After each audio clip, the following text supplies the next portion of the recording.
जय हनुमान। जय Urvashi is sounding little bit. तो फिर क्या चाहती है, क्या चांट करे लोग? नहीं, उत्तराखंड में ऑलरेडी मेरे नाम का मंदिर है, उर्वशी मंदिर। आप बद्रीनाथ के टेंपल के मंदिर के दर्शन करने जाओगे ना, उसके ठीक बाजू में there is a temple called Urvashi.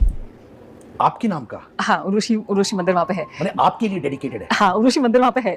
Like literally आपके लिए डेडिकेटेड हाँ, है? उर्वशी मंदिर वहाँ पे है। बस मेरी यही चाहत है कि जैसे अभी विद इन स्पैन ऑफ 1.5 साल के स्पैन में I made my debut with mega star Chiranjeevi. फिर मैंने पवन कल्याण गारू के संग काम किया ब्रो फिल्म में। फिर मैंने बालाया बाबू के संग काम किया।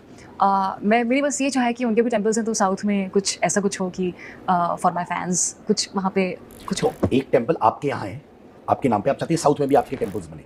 हाँ, क्योंकि काम साउथ में हो रहा है ना, तो साउथ में होना चाहिए। कुछ दिन पहले ही उर्वशी रौतेला का एक गाना, आपके अनुसार उर्वशी पर कोई कार्रवाई होनी चाहिए या नहीं, या उन्हें निर्दोष मान लिया जाए, इस पर आपकी क्या राय है हमें कमेंट सेक्शन में जरूर बताएं। और वीडियो अच्छा लगा तो please like share and subscribe. मिलते हैं ऐसी नेक्स्ट वीडियो में।